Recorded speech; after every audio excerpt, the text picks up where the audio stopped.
تعالى في كتابه العزيز الكريم بعد أعوذ بالله من الشيطان الرجيم وإذا حييتم بتحية فحيوا بأحسن منها أو ردوها إن الله كان على كل شيء حسيبا. السلام عليكم ورحمة الله وبركاته. Waalaikumsalam warahmatullahi wabarakatuh. Waalaikumsalam Ustaz. InsyaAllah kita mulakan dengan umul kitab Al-Fatihah. Bismillahirrahmanirrahim.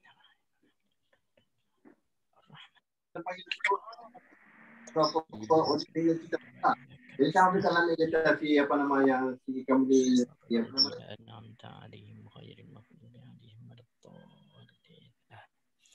Alhamdulillah, alhamdulillahilladzi arsala rasulahu bil huda wa dinil haqq lizirahu 'ala ad-dini kullihi wa kafa billahi syahida. Qala Allah Ta'ala ya ayyuhalladzina amanu taqullaha haqqa tuqatih wa la tamutunna illa wa antum muslimun. Sadaqallahul azim.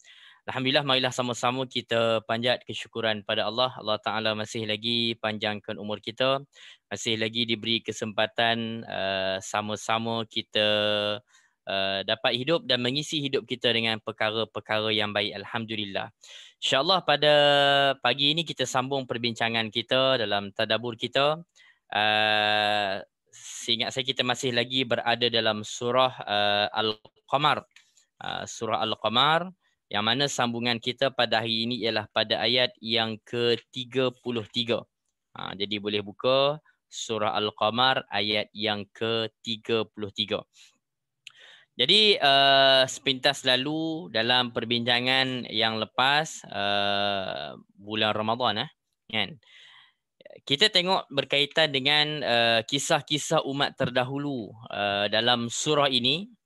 Antaranya termasuklah kisah Nabi Nuh alaihi salam dan juga kemudiannya ada bicara tentang kaum Ad, Nabi Hud alaihi salam. Kemudian ada kisah kaum Samud.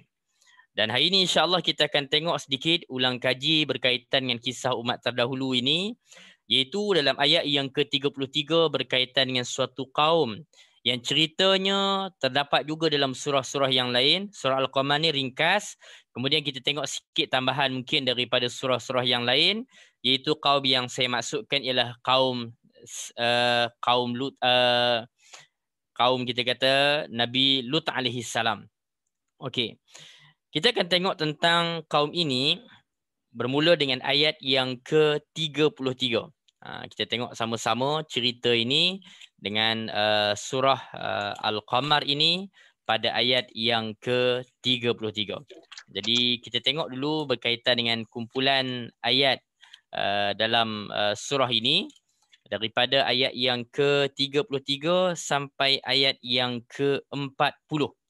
Okey, kita tengok. Firman Allah Subhanahu wa taala, A'udzu billahi minasyaitonir rajim. Bismillahirrahmanirrahim. كذبت قوم لوط بالنذر إنا أرسلنا عليهم حاصبا إلا آل لوط نجيناهم بسحر نعمة من عندنا كذلك نجزي من شكر ولقد أنذرهم بطشتنا فتماروا بالنذر ولقد راودوا عن ضيفه فطمسنا أعينهم فذوقوا عذابي ونذر ولقد صبحهم بكرة عذاب مستقر فذوقوا عذابي ونذر ولقد يسرنا القرآن للذكر فهل من مدكر. Okay. Allah Subhanahu wa taala berfirman, kaum Lut pun telah mendustakan peringatan itu. Sesungguhnya kami kirimkan kepada mereka angin ribut yang membawa batu-batu yang menimpa mereka. Kecuali keluarga Lut, kami selamatkan mereka sebelum fajar menyingsing. Sebagai nikmat daripada kami, demikianlah kami memberi balasan kepada orang yang bersyukur. Dan sesungguhnya dia, yakni Nabi Lut alaihi salam, telah memperingatkan mereka akan hukum kami. Tetapi mereka mendustakan peringatanku, kata Allah. Dan sesungguhnya mereka telah memujuknya agar menyerahkan tetamunya kepada mereka. lalu kami butakan mata mereka, maka rasakanlah azabku dan peringatanku. Dan sesungguhnya pada esok hari mereka benar-benar ditimpa azab yang tetap. Maka rasakanlah azabku dan peringatanku, dan sesungguhnya telah kami mudahkan Al-Quran untuk peringatan, maka adakah orang yang mahu mengambil pengajaran? Okey. Kita tengok berkaitan dengan kisah kaum ini, iaitu bagaimana kaum Nabi Lut ini juga antara kaum yang ingkar. Kalau kita lihat tentang kaum ini, mereka memiliki beberapa kelebihan tersendiri. Tetapi nak ceritanya, walaupun kelebihan-kelebihan tadi ada, apabila mereka ingkar pada Allah, Allah Subhanahu Wa Taala datangkan kepada mereka azab. Okey. Kalau kita lihat daripada ayat-ayat ini, taklah panjang ceritanya, kan? Cerita ringkas berkaitan dengan kaum Lut ini. Tapi kita akan tengok juga apa yang diceritakan daripada surah yang lain, sikit-sikit insya-Allah. Okey. Allah Taala menceritakan kaum Nabi Lut ini, bagaimana mereka mendusta dan menentang Nabi Lut alaihi salam, dan juga mereka melakukan satu perkara, satu dosa yang tak pernah dilakukan oleh manusia sebelumnya, iaitu sebagaimana kita tahu homoseksual lah, kan? Bagaimana laki suka laki dan mungkin sebaliknya. Ini adalah satu perbuatan yang disebut tak pernah dilakukan oleh orang sebelumnya. Oleh kerana itu Allah Ta'ala binasakan mereka secara keseluruhannya, yang mana Allah Ta'ala binasakan pada mereka juga dalam keadaan perkara yang tak pernah dibinasakan pada kaum yang lain dulu-dulu. Jadi Allah Ta'ala pernah memerintahkan Jibril alaihi salam membawa kota mereka sampai ke puncak langit, kemudian diterbalikkan tanah mereka tadi. Kalau ada tim yang pergi ke Jordan, Palestin, Mesir dulu, dalam jaulah itu, kita sampai ke tempat Laut Mati, kan? Laut Mati yang kita dikaitkan dengan tempat bagaimana kaum Nabi Lut yang ingkar itu pernah dibinasakan oleh Allah Subhanahu Wa Taala. Kalau kita lihat dalam tafsir disebut bagaimana kaum ini Allah Ta'ala telah angkat, Allah Ta'ala perintahkan Jibril angkat tempat tinggal mereka, diterbalikkan. Dan sampai hari ini, kalaulah ada orang-orang yang buat kajian secara saintifik, contohnya ahli geologi yang pakar tentang batu-batuan, di kawasan tempat yang diazab kaum Nabi Lut ini, bagaimana mereka dapat mengenal pasti, kita tahu dalam tanah kita ni, di organ tanah kita ni, dia ada lapisan-lapisan, kan? Lapisan-lapisan tanah, ada lapisan-lapisan batu, ada batu yang kat atas, ada batu yang kat dalam. Di tempat kaum Nabi Lut dibinasakan oleh Allah ini, bagaimana dikenal pasti batu-batuan yang biasanya berada di dalam boleh ada kat luar, dan begitulah sebaliknya. Yang patut atas ada kat bawah, ada yang patut yang kat bawah ada kat atas. Jadi terbukti secara saintifik pun bagaimana satu ketika dahulu kaum yang ingkar ini Allah Ta'ala binasakan, diterbalikkan. Jadi orang tengok tu macam terbalik lah, kan? Batu yang kat bawah tiba ada kat atas, dan begitulah sebaliknya. Jadi kita kata apa? Maka itulah yang pernah Allah Ta'ala binasakan kaum yang ingkar ini. Di samping Allah Ta'ala datangkan pada mereka hujan batu. Okey. Kita tengok sikit yang disebut ini. Allah Ta'ala berfirman, Inna arsalna alaihim hasiban illa ala lutin najjaynahum bisar. Dalam ayat tadi, bagaimana Allah Subhanahu Wa Ta'ala menceritakan Allah Ta'ala telah menghembuskan pada mereka angin yang membawa batu-batuan. Kecuali keluarga Nabi Lut, yang mana mereka ini Allah Ta'ala selamatkan mereka sebelum fajar menyingsing. Okey. Ada cerita tentang bagaimana azab-azab yang ditimpakan oleh Allah Subhanahu Wa Ta'ala. Ada pelbagai waktu. Ada waktu yang Allah Ta'ala binasakan waktu malam. Ada waktu yang Allah Ta'ala cerita dalam suratul A'raf ini, Allah Ta'ala jadikan waktu tengah hari. Jadi kalau kita ingat zaman-zaman kita pun, ada bencana-bencana yang Allah Ta'ala telah turunkan. Ada yang pada waktu, pada waktu malam, ada waktu pagi, ada waktu tengah hari. Yang kita kata menjadi iktibar dan pengajaran pada kita. Jadi dalam cerita kaum Nabi Lut tadi, Allah Ta'ala binasakan mereka kecuali Nabi Lut dan juga orang yang beriman. Di kalangan ahli keluarganya yang beriman dan yang tak beriman, walaupun orang yang dekat dengan Nabi Lut seperti isterinya, maka isterinya pun dibinasakan oleh Allah Subhanahu Wa Ta'ala. Kalau masih ingat dalam surah At-Tahrim dulu kan, di penghujung-hujungnya kita tengok cerita tentang dua orang isteri Nabi yang pernah Allah Ta'ala turunkan azab, iaitu isteri Nabi Nuh dan juga isteri Nabi Lut, apabila mereka telah mengkhianati suami mereka masing-masing. Macam mana bentuk pengkhianatan, kita akan halusi sekejap lagi. Okey. Jadi kita tengok Allah Subhanahu Wa Ta'ala selamatkan Nabi Lut dan juga ahli keluarganya yang beriman. Kenapa? Antaranya ialah kerana mereka ialah orang yang beriman, mereka ialah orang yang bersyukur pada Allah Subhanahu Wa Ta'ala. Dan disebut bahawa Nabi Lut telah memperingatkan kaumnya. Jadi itulah juga yang berlaku pada setiap kaum. Allah Ta'ala takkan turunkan azab. Allah Ta'ala takkan binasakan, melainkan Allah Ta'ala datangkan Rasul dan telah berikan peringatan. Tapi bila mereka ingkar, maka memang mereka layak untuk menerima azab tersebut. Okey. Kita tengok. Kemudiannya, kaum Nabi Lut ini, mereka telah ingkar walaupun telah diperingatkan. Termasuk dalam isu yang kita sebut tadilah, larangan homoseksual tadi. Dalam surah Al-Qamar ini disebut tentang suatu peristiwa. Walaqad rawaduhu an dhaifi. Dan sesungguhnya mereka telah memujuknya agar menyerahkan tetamunya kepada mereka. Okey, apa cerita dia sebenarnya yang dikaitkan dengan mereka minta tetamu kepada Nabi Lut alaihi salam. Tetamu ni siapa? Kalau kita nak tengok tentang tetamu ini, kita boleh detailkan sikit dengan membuka surah Hud. Okey, buka surah Hud. Ayat berapa? Cuba tengok ayat 70 lebih. Saya cari sekejap. Tuan-tuan yang ada Quran, boleh buka surah Hud. Surah Hud selepas selepas surah Yunus.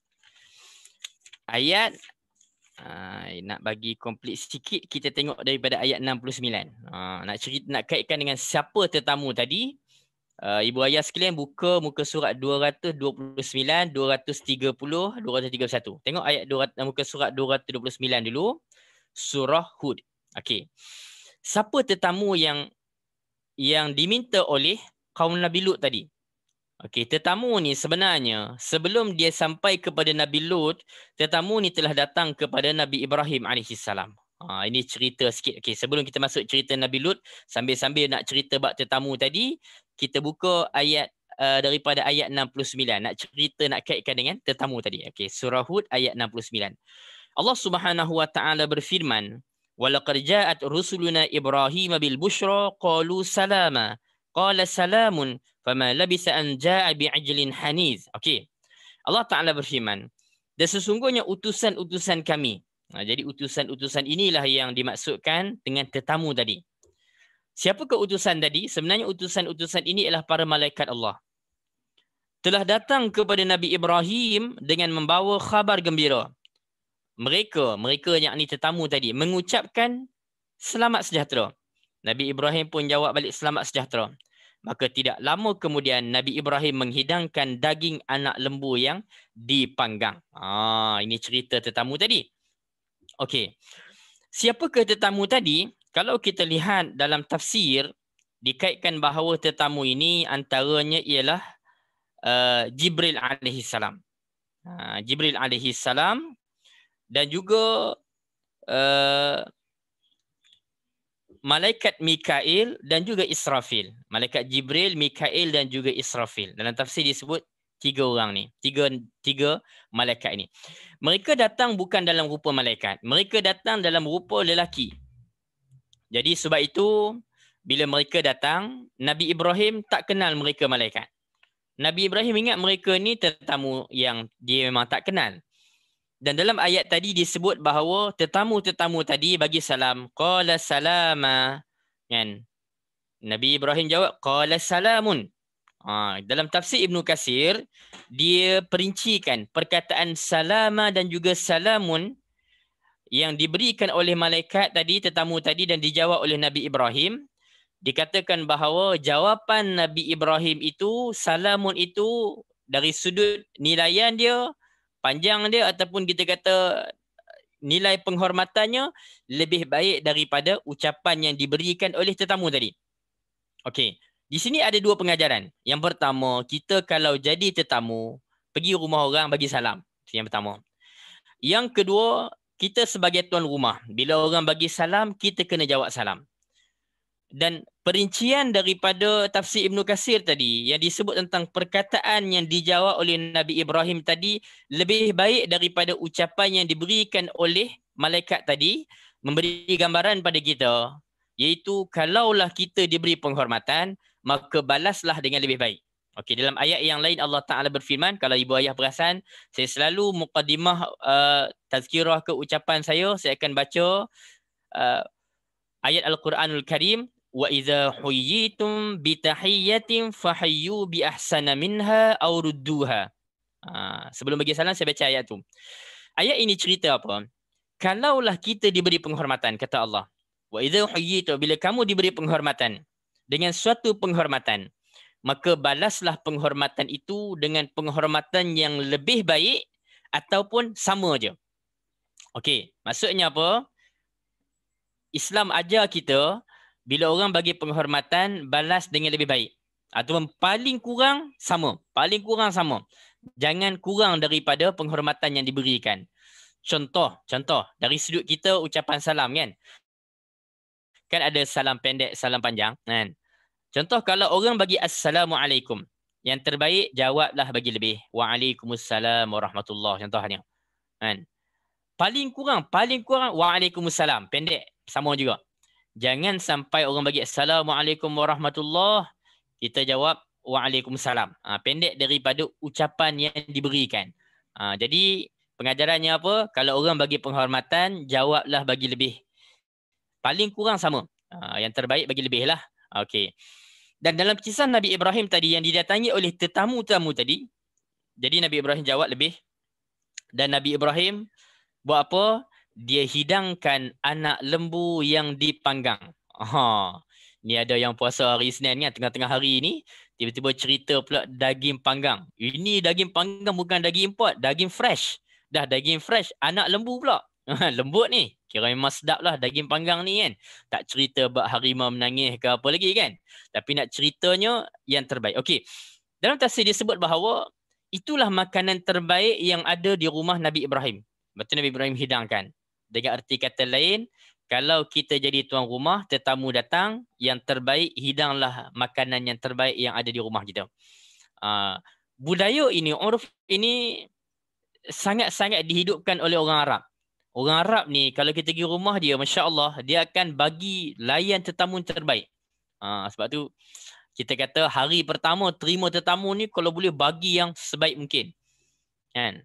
Kemudiannya tak apalah, kita layan macam biasa. Tapi hari pertama ni dia kira layanan terbaik. Dan itulah yang dibuat oleh Nabi Ibrahim, dihidangkan pada tetamu tadi makanan yang terbaik. Okey, saya pendekkan kalam. Ayat-ayat kemudiannya ceritanya ialah bila diceritakan bila dihidangkan makanan yang lazat tadi, daging anak lembu yang dipanggang tadi, tiba-tiba tetamu tadi tak menyentuh makanan. Nabi Ibrahim jadi risau. Kenapa yang Nabi Ibrahim jadi risau? Kerana tuan-tuan, pegangan orang dulu-dulu, kalau tetamu datang tiba-tiba tak makan, tak menyentuh makanan yang dihidangkan oleh tuan rumah, barangkali tetamu tadi datang dengan niat tak baik. Sebab itu bila tetamu orang kata tak makan yang dihidangkan oleh tuan rumah tadi, dia jadi risau. Kemudiannya barulah mereka ceritakan bahawa mereka ialah para malaikat Allah. Jadi malaikat tak makan, jadi barulah clear siapa tetamu tadi. Jadi apa yang berlaku kemudiannya, para malaikat tadi datang membawa khabar gembira. Okey, khabar gembira. Di sini ada dua pandangan khabar gembira. Yang pertama, khabar gembira itu menceritakan tentang kelahiran Nabi Ishaq AS. So cerita ini sebenarnya masa ini Nabi Ibrahim bersama dengan isterinya Sarah, bukan Hajar. Okey, Hajar mak kepada Nabi Ismail, tapi ini Sarah Maka ibu kepada Nabi Ishaq alaihi salam. Okey. Jadi sampai ke khabar gembira, kan? Khabar gembira yang macam tak boleh dipercayai, kan? Sebab itu ayat 72 tu kalau ibu ayah perhatikan bagaimana respon daripada isteri Nabi Ibrahim bila diceritakan bahawa dia akan dapat ayat 71 pun dah gambarkan dah. Wa imra'atuhu qa'imatun fadhahikat. Jadi dia senyum, berdiri sebab tapi dia tersenyum. Jadi dengar cerita tentang berita gembira kelahiran Nabi Ishaq. Dan isteri dia pun rasa hairan dalam ayat 72. Dalam keadaan dia kata, betul ke aku akan lahirkan anak dalam keadaan aku ni telah lanjut usia, kan? Jadi ini peristiwa yang menghairankan. Jadi berita gembira yang dibawa oleh para tetamu tadi antaranya ialah kelahiran Nabi Ishaq alaihi salam. Yang keduanya ialah tentang bagaimana para malaikat tadi sebenarnya dalam perjalanan nak pergi binasakan kaum Nabi Lut yang ingkar. Jadi kita kata apa? Nabi Lut dan juga Nabi Ibrahim mereka hidup satu zaman. Okey. Jadi pendek kalam, setelah selesai setelah cerita tentang khabar gembira kepada Nabi Ibrahim, maka tetamu-tamu tadi pun teruskan perjalanan sampailah mereka berjumpa dengan Nabi Lut alaihi salam. Cuba tengok ayat 77 surah Hud. Kita masih lagi bincang tentang surah Hud, nak tengok perincian sikit. Apa kaitan tetamu-tamu tadi? Okey. Dalam ayat 77 Allah Taala berfirman, "Walamma ja'at rusuluna lutan si'a bihim wa dhaqa bihim dar'a wa qala hadha yaumun 'asib." Okey. Dan tak kala datang utusan-utusan kami, para malaikat tetamu tadi kepada Nabi Lut, dia rasa susah dan sempit dadanya kerana kedatangan mereka dan dia berkata ini adalah hari yang amat sukar. Okey, dia rasa macam hari inilah hari yang amat sukar. Okey. Kenapa yang Nabi Lut rasa sukar? Adakah dia tak suka orang main rumah dia? Macam sebahagian kita mungkin tak suka orang main rumah. Bukan. Bukan kerana dia tak suka orang main rumah. Tetapi yang Nabi Lut risaukan ialah tetamu-tetamu yang datang tadi dalam rupa lelaki tadi ialah lelaki yang tampan. Ini yang dirisaukan. Sebab Nabi Lut bimbangkan keselamatan. Nabi Lut bukan tak suka orang main rumah. Macam sebahagian orang tak suka main rumah sebab dia kata, orang main rumah ni jadi kalut lah. Nak kena sedia makanan, makan minum itu, serabut. Dia kata serabut. Ada orang macam tu. Kan? Ataupun kalau hari ni kita tak suka tetamu main rumah bukan sebab tak suka. Sebab tak sesuai datang ziarah musim-musim PKP ni. Tak pasal-pasal polis datang lagi, nak kena bayar pula kan. Entah itu isu lain lah. Okey. Yang kes tadi, Nabi Lut tadi risau ataupun tak senang sebab risaukan keselamatan tetamunya yang mungkin akan diganggu oleh kaumnya yang bebal tadi. Okey. Kemudian kita tengok apa yang berlaku kemudiannya. Bila Nabi Lut didatangi oleh tetamu tadi, kita tengok ayat 78. Waja'ahu qaumuhu yuhra'una ilaihi wa min qablu kanu ya'maluna as-sayyi'at. Qala ya qaumi haula'i banati hunna atharu lakum. Fattaqullaha wa la tukhzuni fi dhaifi alaysa minkum rajulur rasyid. Jadi dan kaumnya segera datang kepadanya dan sejak dahulu mereka selalu melakukan perbuatan-perbuatan yang keji. Nabi Lut kata, wahai kaumku, inilah puteri-puteriku, anak-anak perempuanku. Mereka lebih suci bagimu dengan perkahwinan. Maka bertakwalah kepada Allah dan janganlah kamu mencemarkan namaku di hadapan tetamuku ini. Tidak adakah di kalangan kamu seorang yang berakal? Okey. Kalau tengok di sini, macam mana kaum Nabi Lut boleh serbu datang rumah dia? Kenapa yang serbu datang? Sebab mereka dapat maklumat tentang tetamu tadi. Macam mana mereka boleh tahu? Dah viral lah dalam WhatsApp group. Itu kita lah. Tapi dalam kes Nabi Lut ini, sebenarnya macam mana boleh kaum dia tahu? Inilah yang dikaitkan dengan faqanatahuma dalam surah yang lain tadi, cerita tentang isteri-isteri para dua orang Nabi yang mengkhianati suami mereka.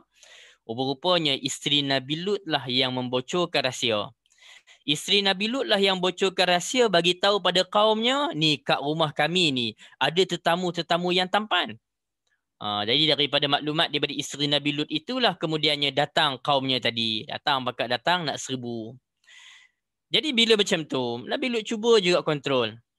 Nabi Lut bagi tahu, kan, anak-anak perempuanku ini yang suci lebih baik untuk kamu.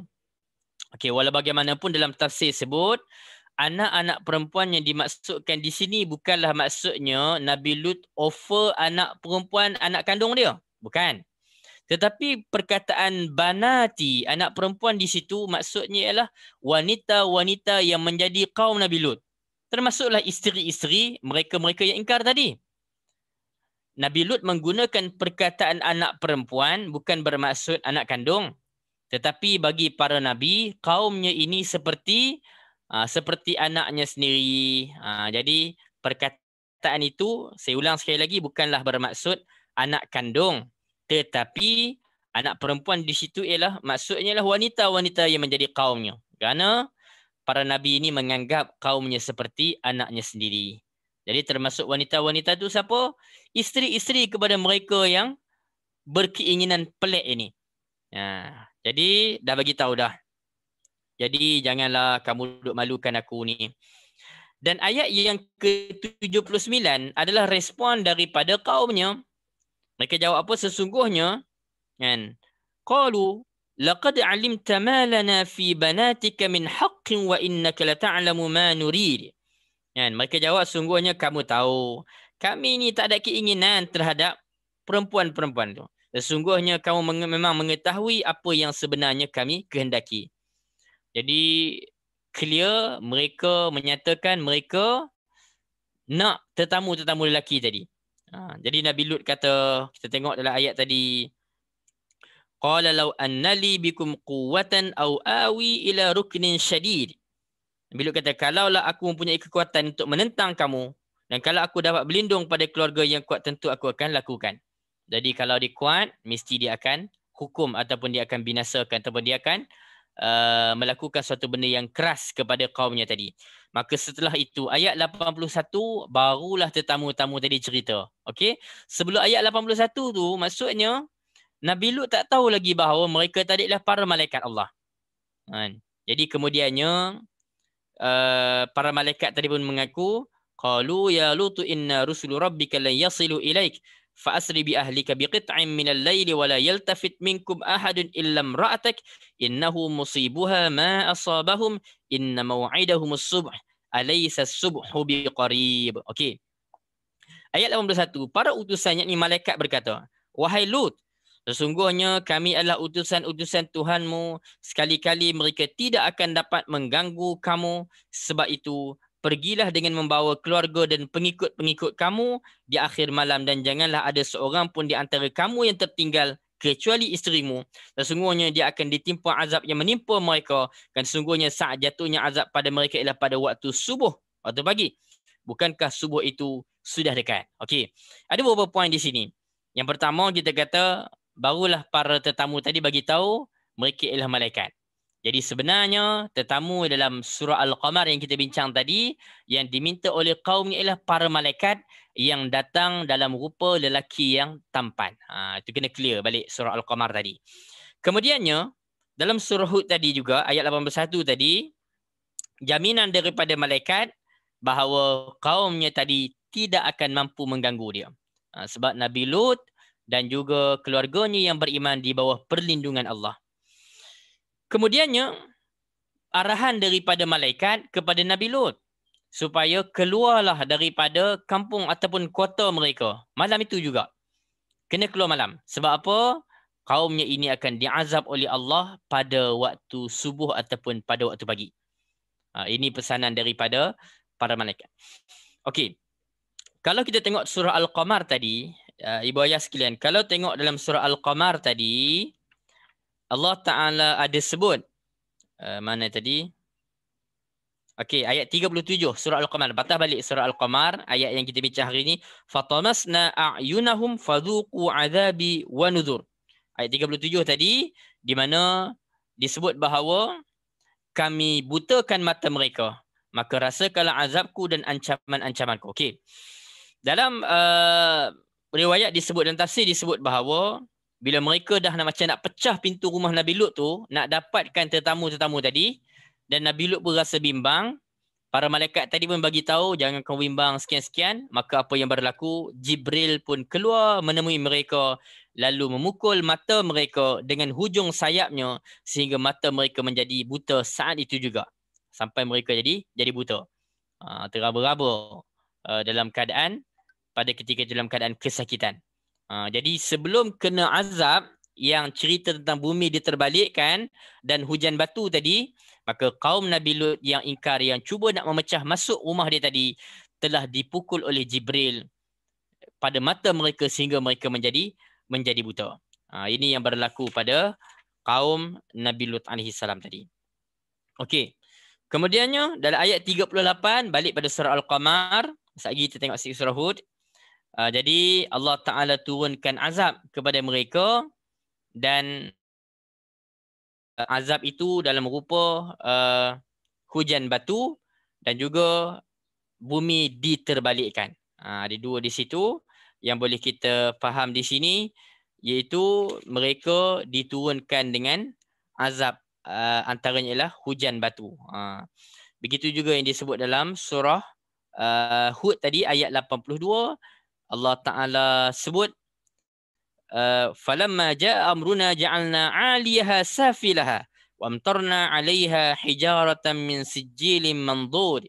Maka bila datang perintah kami jadikan negeri kaum Nabi Lut itu tunggang terbalik dan kami hujani mereka bertubi-tubi dengan batu daripada tanah yang terbakar. Musawwamatan 'inda rabbik wa ma hiya minadh dhalimin biba'id, yang diberi tanda oleh Tuhanmu dan sesat itu tiadalah jauh daripada orang yang zalim. Okey, ada pandangan mengatakan batu-batu yang menimpa mereka tadi ialah batu yang telah bertanda. Contoh ada nama, kan? Ada nama dah, batu ni nak kena siapa? Maka mereka yang ingkar tadi terkena batu-batu yang telah diturunkan oleh Allah Subhanahu Wa Taala azabnya tadi. Jadi kita tengok di situ, ini antara yang pernah berlaku kepada kaum Nabi Lut alaihi salam, walaupun mungkin mereka hebat dengan kehebatan tersendiri pada zaman mereka. Kalau hari itu tentang kaum Ad ni pernah membina, orang kata, tiang-tiang, binaan-binaan, bangunan-bangunan yang tinggi. Kita baca tentang kaum Samud. Kaum Samud, orang kata, menjadikan bukit-bukit yang keras itu sebagai tempat tinggal. Mereka boleh ukir. Hebatlah mereka dengan kaum. Sebab apa saya sebut benda-benda ini? Sebab nanti kita akan tengok ada khulasah sikit di hujung dia. Okey? Iaitu kaum-kaum yang dibinasakan oleh Allah Ta'ala tadi, mereka ada kelebihan tersendiri, kekuatan tersendiri. Tapi hebat mereka itu pun tetap dibinasakan oleh Allah Subhanahu Wa Ta'ala. Okey, kita tinggalkan kisah kaum Nabi Lut, kita masuk ayat 41 hingga 46. Okey, tengok pula ayat 41 hingga ayat 46. Okey. Okey, ayat 41 hingga ayat 46. Allah Ta'ala berfirman. Okey, sebelum itu, sebelum ayat 41-46 tadi, ayat 40 tu ayat yang berulang-ulang dalam surah Al-Qamar, iaitu Allah Ta'ala kata, وَلَقَدْ يَسَّرْنَا الْقُرْآنَ لِذِكْرِ فَهَلْ مِن مُدَّكِرٍ. Ayat 40 tadi, iaitu dan sesungguhnya kami telah mudahkan Al-Quran untuk peringatan, maka adakah orang yang mahu mengambil pengajaran? Okey, kalau masih ingat ibu ayah sekalian, maksud Allah permudahkan ini pelbagai penafsiran ulama. Termasuk mempermudahkan ini, Quran ini Allah Ta'ala bagi mudah pada kita. Contohnya boleh mudah baca. Kan? Walaupun kita bukan orang Arab, Allah Ta'ala bagi mudah, boleh juga kita baca. Kan? Dan Allah Ta'ala bagi mudah kita faham. Antaranya bila kita belajar dan kita jumpa. Masya Allah. Kan? Dan juga dikaitkan juga mudahnya Quran ini, Allah Ta'ala permudahkan, iaitu dipermudahkan untuk kita ambil pengajaran. Contoh, dalam Al-Quran ini banyak cerita. Dan cerita-cerita tu Allah Ta'ala bawa ringkas-ringkas dan terus kita nampak poin. Dia tak panjang-panjang. Jadi kita kata kadang-kadang kita tak puas hati. Kenapalah Quran cerita ringkas? Ceritalah panjang. Kami nak tahu detail. Kan? Berapa orang kaum Nabi Lut yang ingkar? Berapa orang yang beriman? Siapa ahli keluarga dia? Kan? Tempat tinggal dia macam mana? Kita nak detail perangai kita. Tapi kita kata apa? Ada hikmah kenapa diringkaskan. Sebab Quran hanya fokus benda penting. Pengajaran-pengajaran penting. Yang kurang penting, Quran tak panjang-panjangkan. Kalaulah Quran ni cerita detail, jawabnya apa? Tak khatam Quran dah kita. Kan? Hak tebal tu pun tak habis-habis. Hak tebal tu pun puas nak kata bulan Ramadan hari tu. Kalau lah Quran cerita panjang detail. Tak tahu tebal mana Quran, pakai tak baca dah Quran gitu. Nak tadabbur pun rasa berat. Sebab apa? Panjang. Jadi ada hikmah lah Quran ni Allah Ta'ala ringkaskan. Mudahkan untuk kita ambil pengajaran. Okey, itu walaqad yassarnal Qur'ana lidzikr fahal min muddakir yang diulang-ulang dalam surah Al-Qamar. Okey, kita sambung tadi. Ayat 41 hingga 46 Allah Ta'ala berfirman, A'udzubillahi minasyaitonirrajim, walaqad jaa'a ala fir'auna an-nuzur kazzabu biayatina kulliha fa'akhadnahum akhdha 'azizin muqtadir. Akuffarukum khairum min ulaikum am lakum bara'atun fiz zubur am yaquluna nahnu jami'un muntasir sayuhzamul jam'u wa yawalluna ad-dubur balis sa'atu maw'idum was sa'atu ad'a wa ammar. Sampai ayat 46 dulu kita tengok bagaimana Allah Ta'ala sebut balis sa'atu maw'iduhum was sa'atu adha wa amar. Okey. Ayat 41 hingga 46, dan sesungguhnya pengajaran telah datang pada keluarga Fir'aun. Mereka mendustakan mukjizat kami semuanya. Maka kami azab mereka dan azab daripada yang maha perkasa lagi maha kuasa. Apakah orang kafir dalam lingkunganmu, yakni kaum musyrikin, lebih baik daripada mereka? Ataukah kamu telah mempunyai jaminan kebebasan daripada azab dalam kitab-kitab dahulu? Atau mereka mengatakan kami ini golongan yang bersatu yang pasti menang, golongan itu pasti akan dikalahkan dan mereka akan mundur ke belakang. Bahkan hari kiamat itulah hari yang dijanjikan kepada mereka dan hari kiamat itu lebih dahsyat dan lebih perit. Okey. Kali ini kita tengok pula tentang Fir'aun. Fir'aun ni banyak namanya dalam Al-Quran. Banyak ceritanya dalam Al-Quran. Okey. Berkaitan dengan Fir'aun. Kita tahu Fir'aun ini pernah melakukan keingkaran. Fir'aun kalau ikutnya ada beberapa generasi. Cumanya yang dalam kita tahu pemerintah di Mesir, Fir'aun. Cumanya walaupun pemerintah di Mesir pada zaman Nabi Yusuf, di Mesir juga, tetapi dikatakan sebenarnya yang memerintah itu bukan golongan Fir'aun, dia golongan lain. Sebab itu dalam surah Yusuf tidak digunakan perkataan Fir'aun. Tetapi dalam surah Yusuf digunakan perkataan Al-Malik. Al-Malik.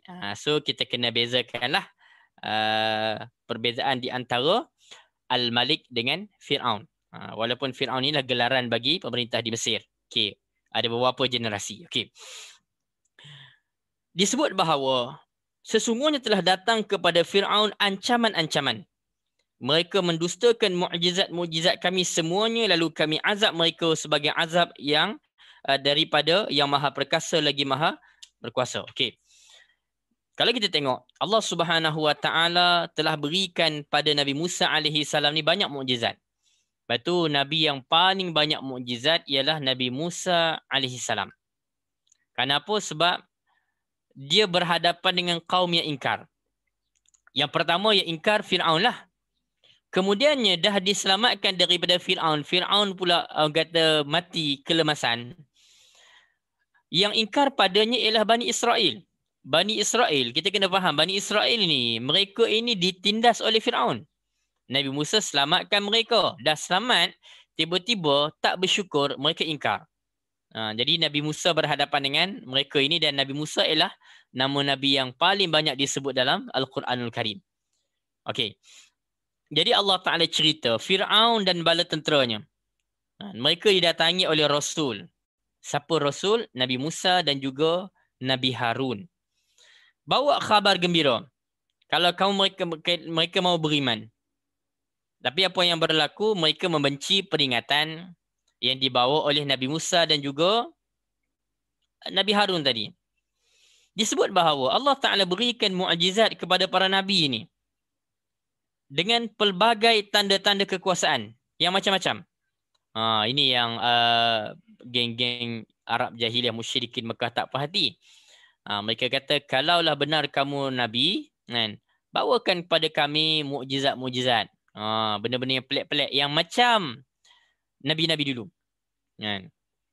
Mereka nak tengok yang macam tu. Mereka tak puas hati kalau sekadar mukjizat itu Al-Quran. Walaupun sebenarnya ada lagi mukjizat-mukjizat yang lain. Tapi ada je alasan. Okey. Adapun Nabi Musa ini berkaitan dengan mukjizat Nabi Musa. Okey, kalau ibu ayah sempat buka, cuba cari muka surat 292, surah Al-Isra. Surah Al-Isra. Okey, sambil-sambil cari surah Al-Isra muka surat 292 ataupun ayatnya ialah ayat yang ke-101. Sambil-sambil. Surah Al-Isra. Nama lain bagi surah Al-Isra ialah surah Bani Israel. Yang terletak pada juzuk yang ke-15. Jadi Dr. Salah Abdul Fattah Al-Khalidi disebut ada hikmah barangkali di sebalik surah Al-Isra ataupun surah Bani Israel ini duduk tengah-tengah Quran. Nak cerita apa? Sampai hari ini pun dunia ni di tengah-tengah kekalutan dunia, kerosakan dunia, yang punca kerosakan ialah Bani Israel. Orang-orang Yahudi yang ingkar. Jadi Bani Israel ni memang suka melakukan kerosakan kat mana-mana pun, mereka memang di tengah-tengah masalah. Mereka lah punca segala masalah. Okey. Okey. Dalam ayat yang ke-101, Allah Ta'ala berfirman, وَلَقَدْ آتَيْنَا مُوسَى 9 آيَاتٍ بَيِّنَاتٍ. Sampai kat situ je. فَاسْأَلْ بَنِي إِسْرَائِيلَ إِذْ جَاءَهُمْ فَقَالَ لَهُ فِرْعَوْنُ إِنِّي لَأَظُنُّكَ يَا مُوسَى مَسْحُورًا. Allah Ta'ala berfirman, dan sesungguhnya kami telah memberikan kepada Musa 9 buah mukjizat yang nyata. Maka tanyakanlah pada Bani Israel tak kala Musa datang pada mereka, lalu Fir'aun berkata kepadanya, sesungguhnya aku sangka kamu wahai Musa seorang yang kena sihir. Ada pandang yang kata seorang ahli sihir. Okey. Jadi ayat 102 cerita pula tentang qala laqad alimta ma anzala haula'i illa rabbus samawati wal ardi basair wa inni la adunnuka ya fir'aun masbura. فأراد أن يستفزهم من الأرض فأغرقناه ومن معه جميعا. Dia yakni Nabi Musa jawab, sesungguhnya kamu telah mengetahui bahawa tiada yang menurunkan mukjizat-mukjizat itu kecuali Tuhan yang memelihara langit dan bumi sebagai bukti-bukti yang nyata, dan sesungguhnya aku mengira kamu wahai Fir'aun seorang yang akan binasa. Kemudian dia yakni Fir'aun nak mengusir mereka yakni Nabi Musa dan juga pengikut-pengikutnya yang beriman daripada bumi Mesir. Maka kami, kata Allah, tenggelamkan dia yakni Fir'aun beserta dengan orang yang ikut bersama-sama dengannya seluruhnya. Okey. Ayat 100 tadi cerita apa? Allah Ta'ala telah berikan pada Nabi Musa alaihi salam 11 mukjizat. 11 mukjizat. Apakah 11 mukjizat? 9 mukjizat, saya minta maaf, 9. 9. Okey. Apakah 9 mukjizat ini? Jadi kita tengok 9 mukjizat ini antaranya dikaitkan dengan antaranya ialah tongkat. Tongkat yang kita sedia maklumlah. Kemudiannya tangan. Tangan, sekejap, 779. Tangannya yang mengeluarkan cahaya berwarna putih. Okey, keluar tangan, tangannya keluar cahaya warna putih. Keluar daripada baju, tangan cahaya warna putih. Yang kedua.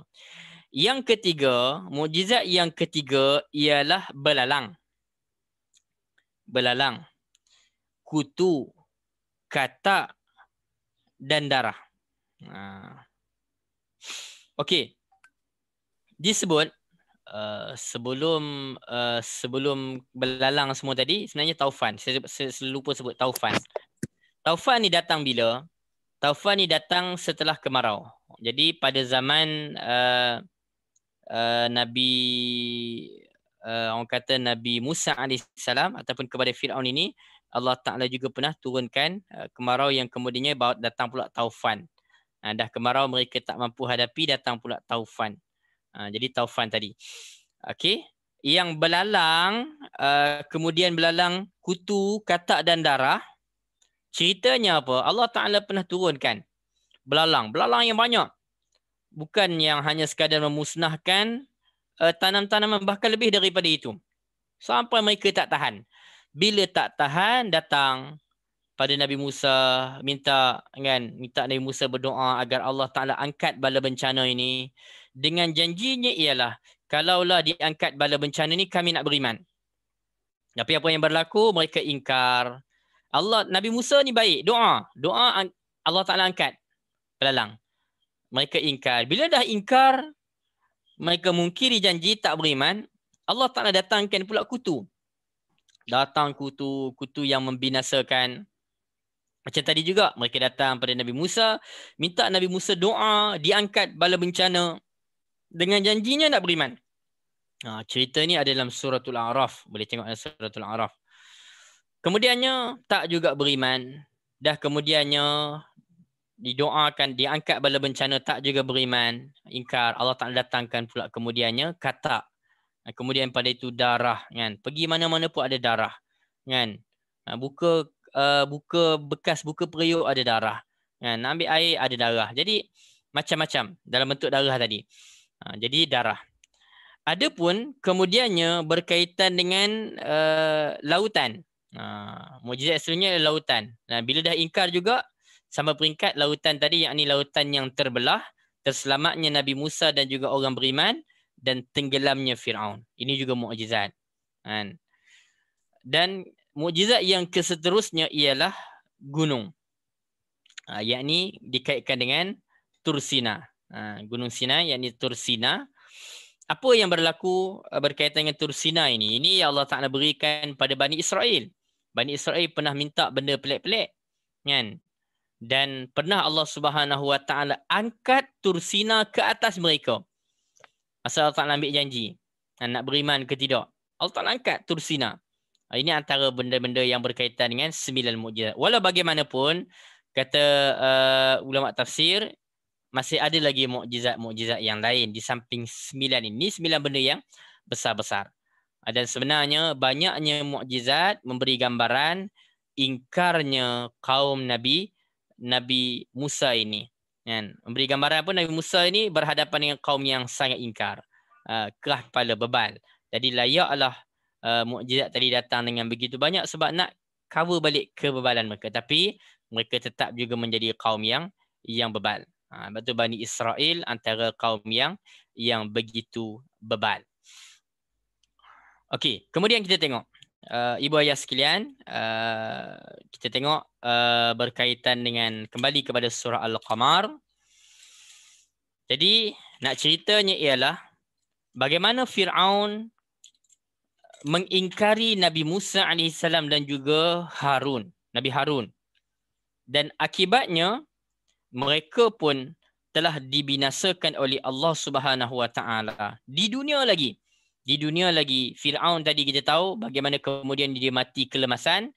Dalam surah yang lain diberi gambaran, masa dia duduk lemah tu, masa tu baru dia mengaku bahawa dia beriman dengan Tuhan Musa. Jadi poinnya di sini, Firaun pernah juga nak bertaubat. Dan dia pernah melafazkan kata-kata iman.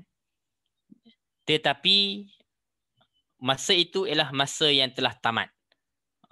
Jadi masa telah tamat, dia bertaubat dalam keadaan pada ketika itu pintu taubat telah tertutup. Jadi pengajaran pada kita, pintu taubat sampai masanya akan tertutup. Sebelum pintu taubat tertutup, kita pun kena bertaubat. Okey, kita balik kepada cerita tadi, surah Al-Qamar tadi. Poinnya di sini ialah, walaupun Firaun tadi ialah suatu kerajaan yang hebat satu ketika dahulu. Kan? Kita tengok sampai hari ni, kalau pergi Mesir, yang tim yang kita pergi jauh lah hari tu, pergi Mesir nak beli cenderahati. Nak beli cenderahati ni serba salah. Sebab boleh kata banyak sangat cenderahati, ada je gambar Firaun. Ada je gambar piramid. Kita jenis tak suka Firaun. Kita heran juga orang Mesir ni, dia nampak Firaun ni musuh Allah ke, ataupun dia nampak Firaun ni macam susu galur kesultanan dia. Raja-raja dia. Kan? Jadi kita tahu Firaun ini sejahat-jahat makhluk ataupun sebab makhluk. Sebab dia berani mengaku dia Tuhan. Okey. Jadi besar kerajaannya. Ini contohnya orang kaitkan dengan peninggalan suatu yang disebut sebagai piramid. Okey. Tadi rupa-rupanya ibu ayah sekalian, saya pernah sebut dulu dalam kelas sebelum-sebelum ni. Tapi saya ulang balik, mungkin ada yang mungkin baru masuk kelas ni.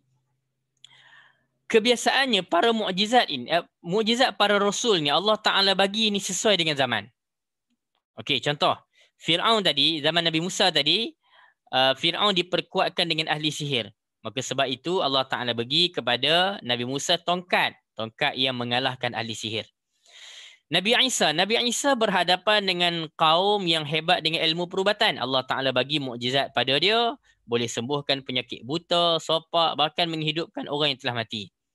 Kan?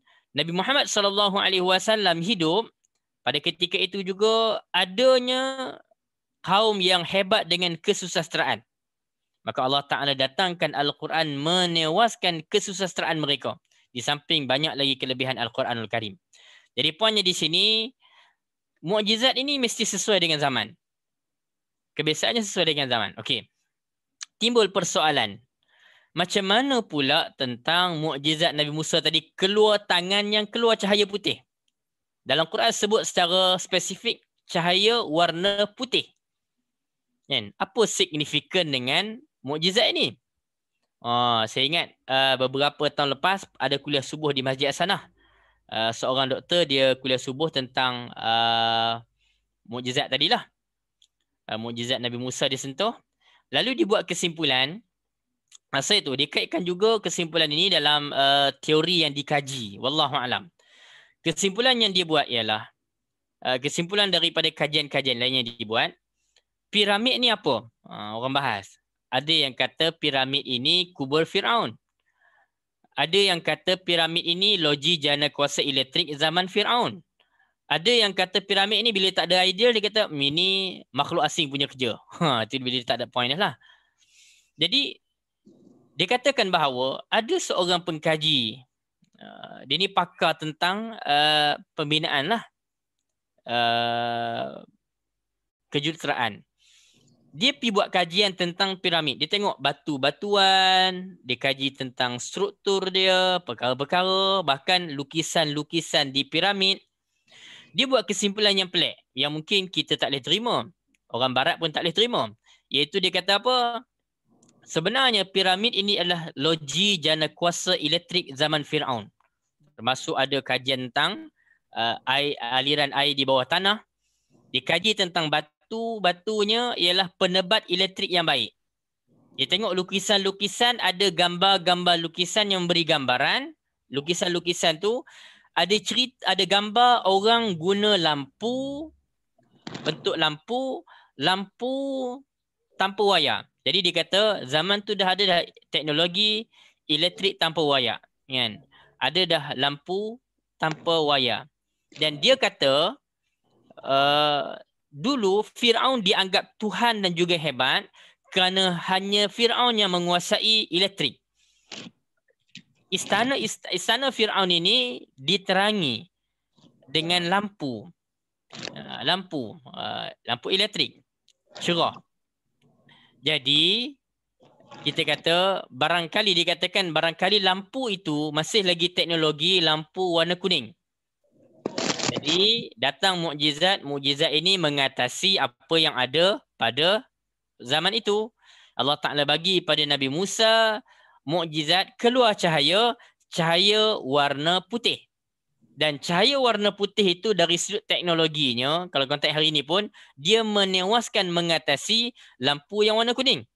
Buktinya, cuba tengok 30-40 tahun lepas. Kan? 40-50 tahun lepas. Biasanya lampu rumah warna kuning. Lampu kita duk pakai mentol warna kuning tu. Tapi kemudian datang teknologi yang lebih meluas. Datanglah kemudiannya lampu pendaflor. Kemudian hari ini dengan teknologi LED warna putih. Jadi dari sudut teknologi, lampu yang berwarna putih lebih baik daripada lampu yang warna kuning. Cuma hari ini lampu kuning kita guna untuk hiasan. Okey. Itu pandangan dia. Wallahu a'lam. Cuma dia katakan tangan yang keluar cahaya putih itu sebenarnya nak mengalahkan apa yang ada pada Firaun. Wallahu a'lam. Itu satu pandangan. Jadi poinnya di sini ialah sebenarnya Nabi Musa AS telah datang dengan mukjizat. Dan Nabi Musa bukan berhadapan dengan orang calang-calang Dia berhadapan dengan Fir'aun yang hebat dengan kehebatan dia sendiri. Kan? Kekuasaan dia. Tetapi Quran cerita hebat-hebat Fir'aun pun akhirnya dibinasakan oleh Allah. Okey? Okey, Ibu Ayah sekalian, saya cuba buat ulangan sikit. Cerita dalam surah Al-Qamar tadi. Ada cerita kaum Nabi Nuh, cerita kaum Ad, kaum Samud, cerita Nabi Lut, kan? Kaum Lut, cerita Fir'aun, yang mereka ini masing-masing ada kelebihan. Jadi, kita cuba tengok. Ibu Ayah sekalian cuba tengok ayat yang balik pada surah Al-Qamar tadi. Akufarukum khairum min ulaikum. Jadi Allah Ta'ala tanya dalam surah ini kepada siapa? Allah Ta'ala tanya kepada musyrikin Mekah. Okey, tanya kepada musyrikin Mekah. Okey, apa yang Allah Ta'ala tanya pada mereka? Kita tengok.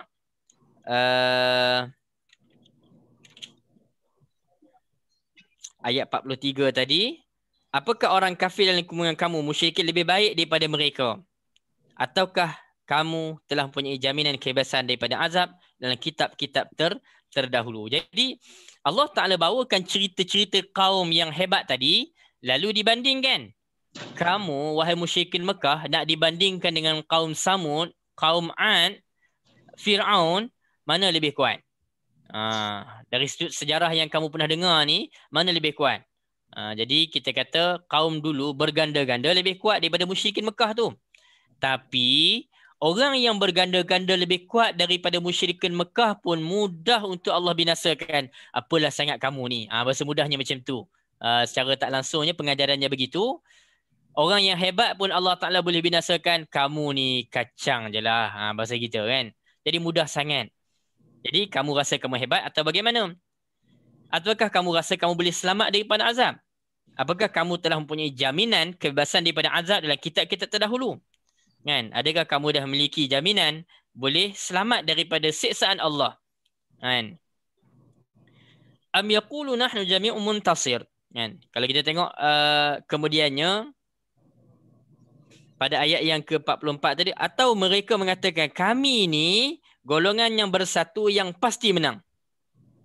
Allah Ta'ala jawab, golongan itu pasti akan dikalahkan dan mereka akan mundur ke belakang. Allah Ta'ala jawab balik. Okey, hebat macam mana pun musyrikin, mereka sebutlah lafaz-lafaz yang kuat pun, tapi di sisi Allah mereka ni kecil je. Okey. Dalam tafsir Ibn Katsir dibawakan sebuah riwayat.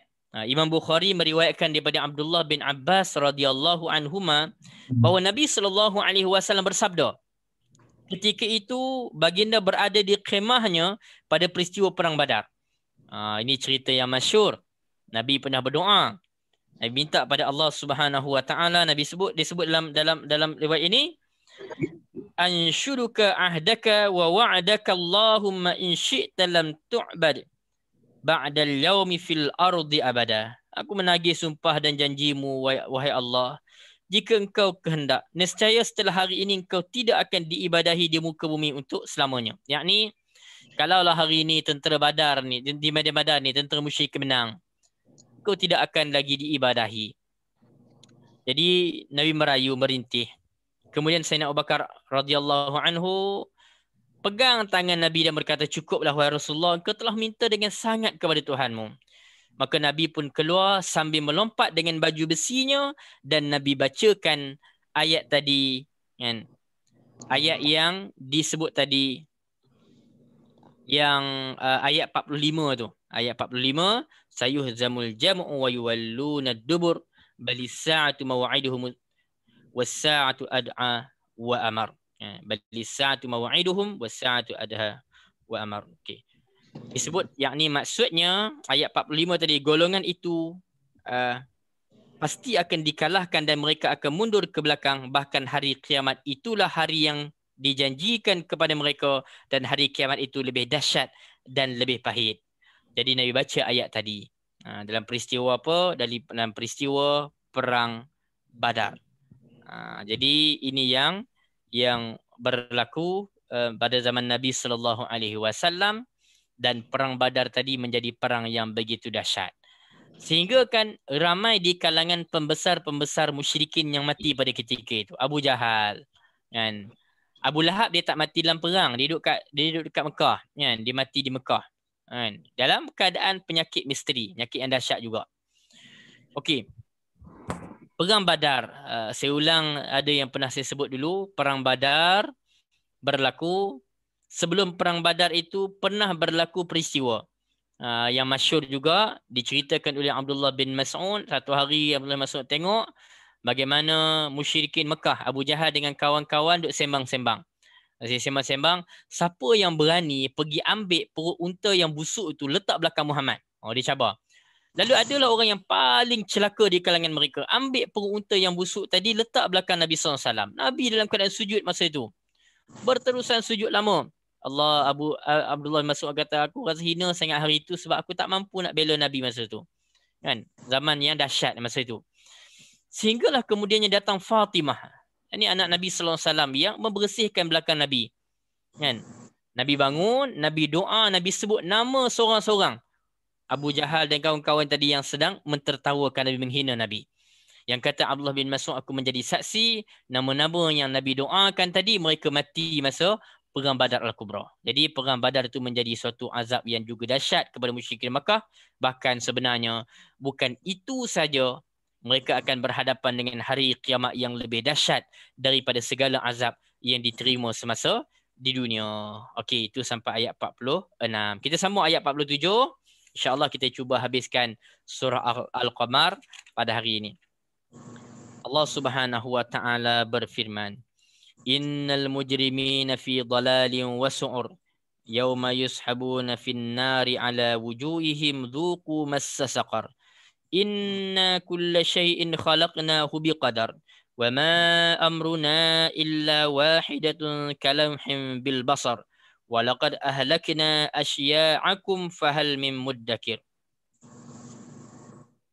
wa kullu shay'in fa'aluhu fi zubur wa kullu saghirin wa kabirin mustatar innal muttaqina fi jannatin wa nahar fi maq'adi sidqin 'inda malikin muqtadir. Kita perasan surah Al-Qamar ini ro belakang dia. Ini kehebatan dari sudut zahirnya pun termasuklah kita kata dari sudut bahasa Al-Quran Al-Karim. Kalau kita buat pantun ni mesti kena rima akhir dia kan, A semua ataupun AB kan. Syair macam tu juga, lagu ke benda-benda seni di sudut bahasa ni, kesusastraan ni, rima akhir ni benda penting. Sebab kalau rima akhir tak jadi, memang tak jadilah seni dia. Jadi Al-Quran Al-Karim datang puluhan ayat daripada surah Al-Qamar ini, kita lihat penghujungnya dengan huruf ra kan. Mari kita tengok kemudiannya sambungan daripada ayat tadi.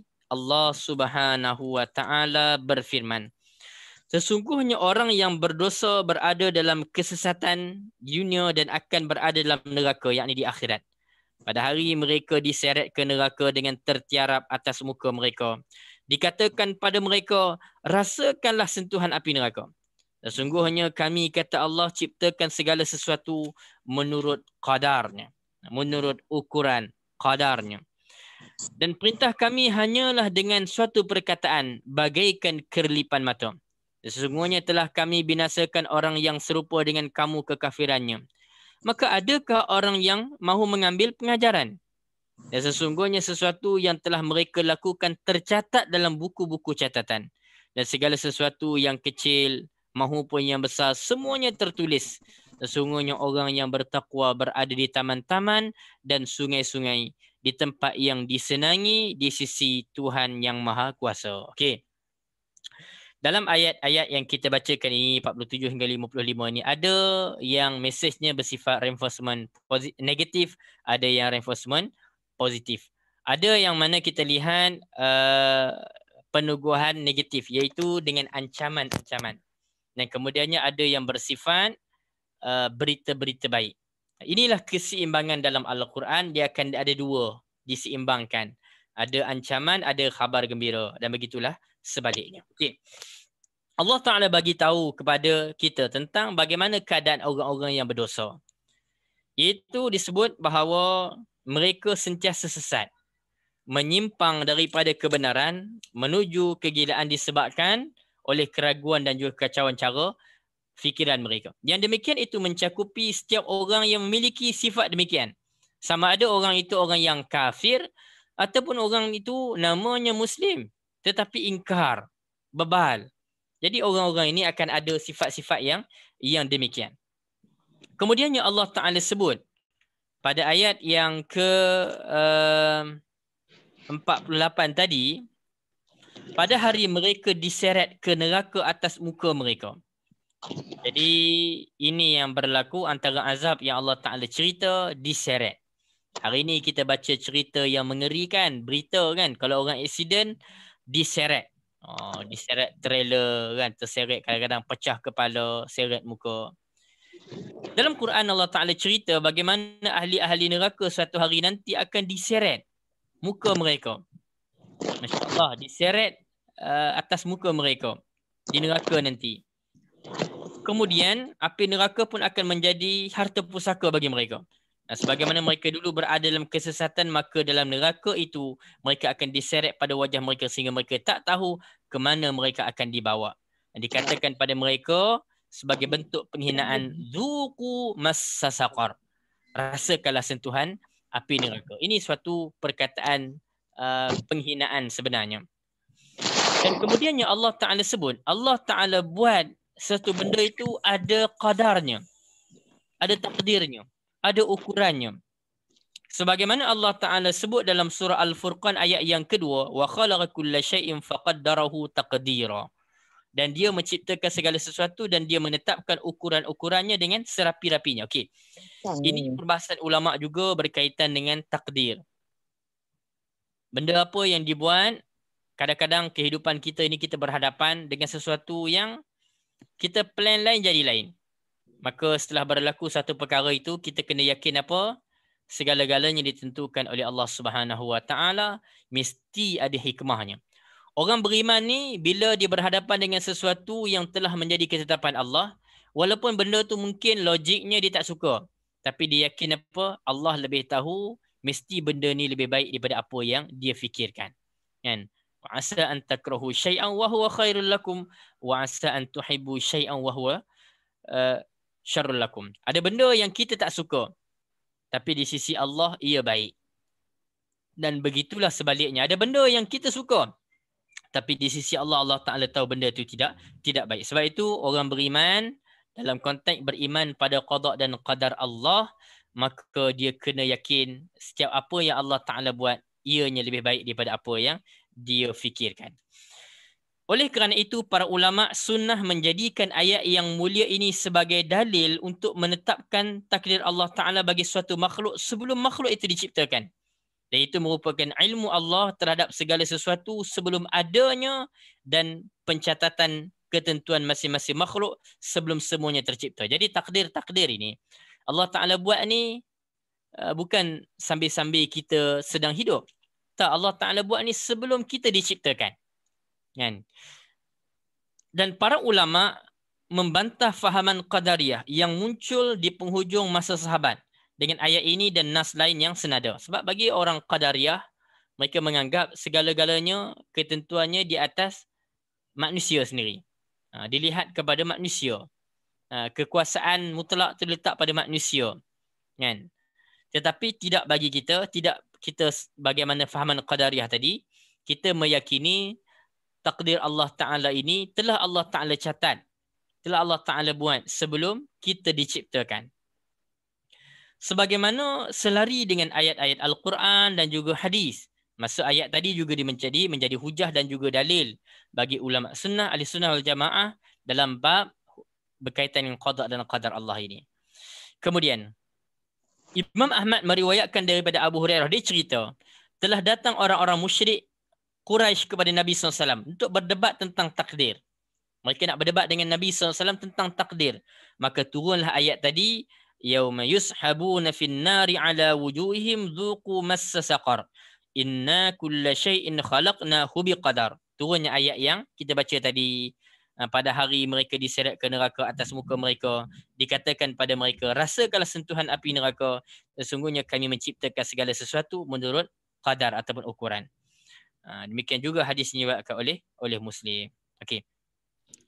Berkaitan dengan perkara ini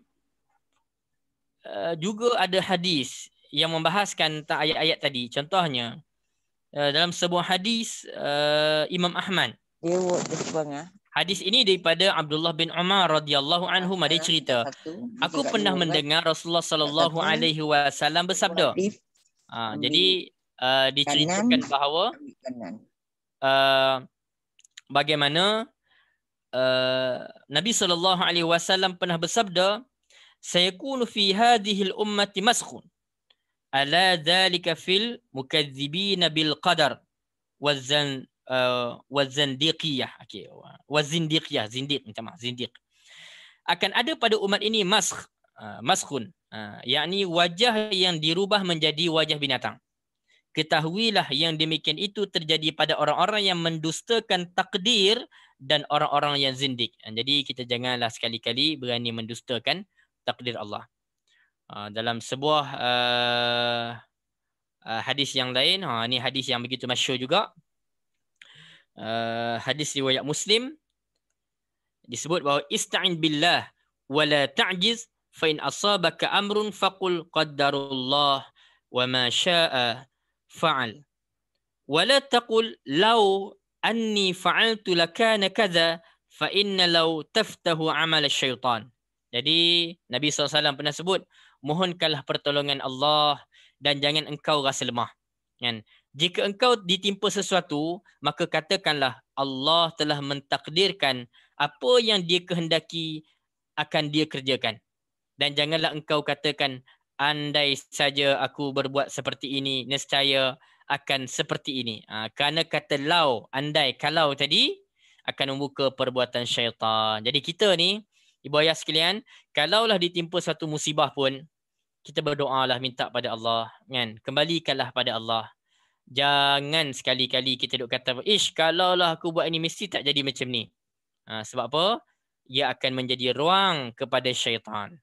Lepas tu kita ditimpa musibah sekalipun, yakinlah apa yang Allah Ta'ala berikan mesti ada hikmah. Dan berdoalah pada Allah. Saya sebut selalu, ibu ayah sekalian, kita ambil pengajaran daripada surah Al-Baqarah itu. Allah Ta'ala berfirman, tentang orang-orang yang ditimpa musibah. Mereka bila ditimpa musibah, mereka akan sebut apa? Inna lillahi wa inna ilaihi raji'un. Maka kembalikan urusan ini kepada Allah Subhanahu wa taala. Okey, kalau kita ambil pula hadis yang diriwayatkan oleh Ummu Salamah, kita ni kalaulah ditimpa musibah, Nabi anjurkan kita apa? Kita beristirja'. Inna lillahi wa inna ilaihi raji'un, dan berdoa, Allahumma ajurni fi musibati wa akhlif li khairan minha wa akhlif li khairan minha. Ibu ayah sekalian, diajar dalam hadis tadi, Nabi kata orang yang ditimpa musibah, dia beristirja' dan doa dengan doa tadi, Allah Ta'ala akan makbulkan permintaan dia. Doa apa? Kita minta pada Allah, setelah kita beristirja', okay, setelah kita sebut inna lillahi wa inna ilaihi raji'un, kita minta pada Allah, ya Allah, bagilah pahala di sebalik musibahku ini. Dan gantikanlah ia dengan sesuatu yang lebih baik. Okay? Apa-apa musibah pun kita minta yang demikian. Ya Allah, bagilah pahala di sebalik aku sabar ni, hadapi musibah ni. Dan gantikanlah dia dengan sesuatu yang lebih baik. Apa yang lebih baik itu, Allah Ta'ala lebih tahu. Jadi kita macam itulah, Allah Ta'ala uji kita hari ni, kan, terkurung dan sebagainya. Istirja', inna lillahi wa inna ilaihi raji'un. Mintalah pada Allah pahala di sebalik kita sabar ni. Kita pakat tak boleh pergi masjid, kan. Ramai duk bahas tentang tak boleh pergi masjid sedih ni, kan. Jadi insya-Allah, dan doakan moga Allah Ta'ala gantikan pada kita sesuatu yang lebih baik. Okey, kemudian. Jadi berkaitan dengan takdir Allah.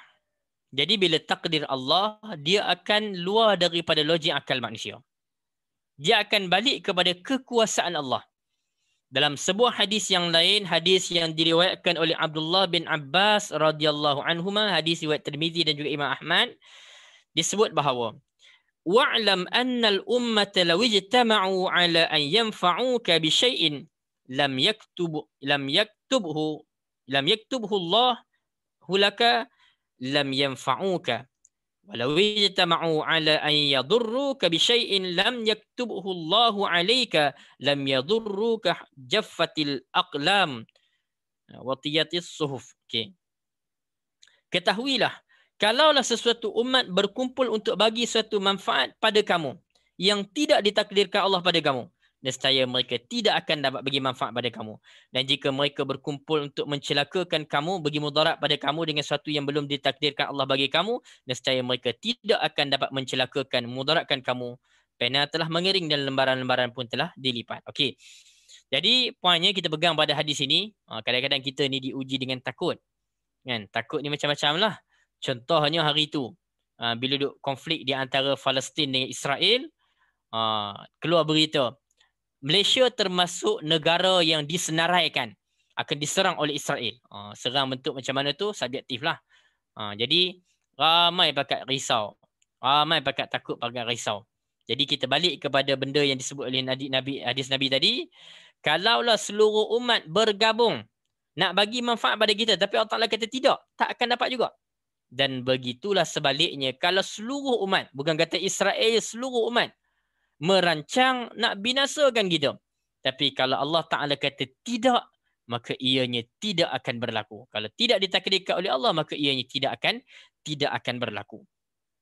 Jadi banyak benda yang boleh kita lihat di sebalik perbahasan tentang takdir ini. Berkaitan dengan qalam, yakni pena yang menulis takdir tadi. Dalam sebuah hadis yang lain, Nabi sebut, Inna awwala ma khalaqallahu al-qalam, thumma qala lahu uktub, fajaza fi tilka as-sa'ati bima huwa kainun ila yaumil qiyamah. Sesungguhnya yang pertama kali diciptakan Allah adalah al-qalam, yakni pena tadi, yang menulis takdir. Kemudian Allah Ta'ala berfirman kepadanya, tulislah. Maka pada saat itu juga ditulislah apa yang akan terjadi sampai hari kiamat kelak. Jadi kita kata COVID ke tak COVID ke, semua ini telah ditulis oleh Allah Subhanahu Wa Ta'ala. Ada hikmahnya. Jadi kemudian disebut dalam hadis tadi dipesan pada kita, sebenarnya sebelum hadis tadi ialah cerita tentang Ubadah bin Al-Walid bin Ubadah beritahu ayah dia beritahu pada dia. Dia cerita, aku pernah menjenguk Ubadah yang ketika itu sedang sakit. Yang mana dikira sebentar lagi dia akan mati. Maksudnya sakit teruk dalam Ubadah masa itu. Lalu dikatakan pada ayah dia, wahai ayah, wasiatlah pada aku dan beristihadlah untuk aku. Maka Ubadah ayah dia tadi kata apa? Tolong dudukkan aku. Dia suruh angkat, dudukkan dia. Setelah mereka dudukkan dia, dia pun kata, wahai anak lelakiku, sesungguhnya engkau belum merasakan iman dan belum mencapai hakikat pengetahuan tentang Allah sehinggalah engkau beriman kepada takdir yang baik maupun buruk. Lalu dia kata, anak dia tadi tanya, wahai ayahku, bagaimana aku dapat mengetahui takdir yang baik dan yang buruk? Lalu ayah dia jawab, Ubadah kata apa? Ketahuilah bahawa sesuatu yang terhindar daripada kamu tidak akan menimpa kamu, dan apa yang menimpa kamu tidak akan menghindar daripada kamu. Jadi kita kena pegang apa? Benda yang Allah Ta'ala hindari. Jadi benda tu bukan termasuk dalam takdir. Kan? Dan begitulah yang sebaliknya. Kan? Kalau kita dapat satu, kita kena yakin itulah takdir Allah. Poinnya di sini buaya sekalian, apa yang Allah Ta'ala bagi pada kita, walau benda tu mungkin kita tak suka, benda yang kita tak senang, tapi yakinlah ialah ketentuan Allah yang Allah Maha tahu baik dan buruknya berbanding dengan apa yang kita fikirkan. Bilakah Allah Ta'ala menentukan takdir ini? Okey, kita tengok dalam hadis yang lain daripada Abdullah bin Amru dalam Sahih Muslim disebut, Inna Allah kataba maqadiral khalqi qabla an yakhluqas samawati wal ard bi 50,000 sanah. Sesungguhnya Allah Ta'ala telah menetapkan takdir-takdir makhluk 50,000 tahun sebelum dia menciptakan langit dan bumi. Okey, bilakah takdir ditulis? Disebutlah hadis tadi 50,000 tahun sebelum Allah Ta'ala ciptakan langit dan bumi. Jadi ini adalah kekuasaan Allah. Kita sambung balik ayat yang kita baca tadi. Wa ma amruna illa wahidatun kalamhim bil basar, dan perintah kami hanyalah suatu perkataan seperti kedipan mata.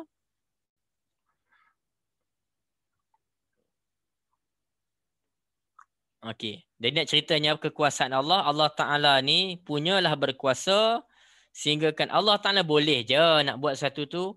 Allah Ta'ala kata kun fayakun. Jadi. Tapi ada benda-benda yang kadang-kadang Allah Ta'ala buat satu benda itu dengan tempoh masa. Contohnya Allah Ta'ala jadikan langit dan bumi dalam beberapa masa. Dibahas pula berapa masa tu? Jutaan tahun ke ribuan tahun ke macam mana? Bukanlah maksudnya benda itu susah sampai Allah Ta'ala perlukan masa. Tidak. Tapi ada hikmah. Contoh Allah Ta'ala buat satu benda itu, langit dan bumi ini ada proses-proses dia. Itu ada hikmah. Walaupun sebenarnya Allah Ta'ala ni berkuasa, sekadar Allah Ta'ala kata jadi, jadilah. Jadi ada perkara yang Allah Ta'ala buat begitu, Allah Ta'ala sebut jadi.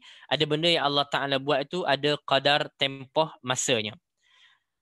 Walaqad ahlakna asya'akum, dan sungguhnya telah kami binasakan orang yang serupa dengan kamu, yakni mereka yang serupa dengan kamu, dengan umat terdahulu sebelum kamu yang mendustakan para rasul. Ini peringatan kepada musyrikin Mekah, cerita-cerita tadi, dan juga peringatan juga pada kaum yang mendatang.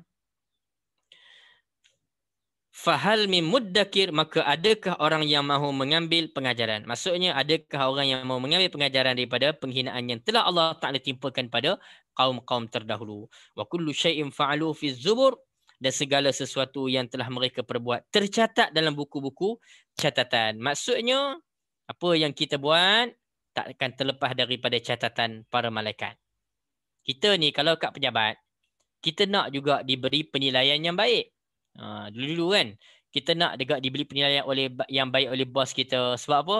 Catatan bos kita itu boleh menyebabkan kita naik pangkat ataupun tidak, kan? Tetapi kadang-kadang kita kata ada benda yang kita buat baik tapi bos kita tak nampak, maka ia terlepas daripada catatan bos kita, menyebabkan mungkin pangkat kita tak naik-naik lagi. Maka bertenang, yang perlu kita yakini ialah apa yang kita buat, baik yang kita buat tadi mungkin terlepas daripada catatan bos kita, tapi tidak akan terlepas daripada catatan para malaikat Allah. Contoh benda baik lah. Benda baik. Jadi, kalaupun bos tak bagi penilaian yang baik, kita tak dinaikkan pangkat, Allah yang maha adil tetap akan balas benda baik. Cumanya mungkin tak balas di pejabat. Allah Ta'ala balas di rumah. Kan? Contoh, ada cerita oleh Ustaz Fahrul Makjoy dalam buku dia tu. Adakah orang baik dia tertindas, kan? Dia cerita apa? Ada seorang kakak ni mengadu pada Ustaz Fahrul Makjoy dalam satu program tadi. Dia ceritalah, dia kata, Ustaz, saya rasa frust lah, tak semangat lah kerja tempat saya kerja sekarang. Sebab dia kata apa? Tempat saya kerja sekarang ni dikelilingi oleh kaki ampu. Bila mengampu naik pangkat, mengampu naik pangkat. Saya tak mengampu. Saya buat kerja sebaik-baik. Orang yang saya buat kerja dengan ikhlas, tapi bos tak nampak, saya tak dinaikkan pangkat. Dia rasa frust. Dia tak dinaikkan pangkat. Dia kata, adakah orang ikhlas tertindas? Jawapannya tidak. Lalu waktu makan dalam program tadi, Ustaz Fahrul jumpa lagi kakak tadi. Ustaz Fahrul kebetulan tanya dia bab family dia. Kakak, anak-anak macam mana? Kakak tadi excited, cerita habis anak dia. Anak dia yang pertama berjaya itu, berjaya begini, berjaya ini, berjaya itu. Jadi, berjaya belaka anak-anak dia. Lalu Ustaz Fahrul tanya kakak tadi.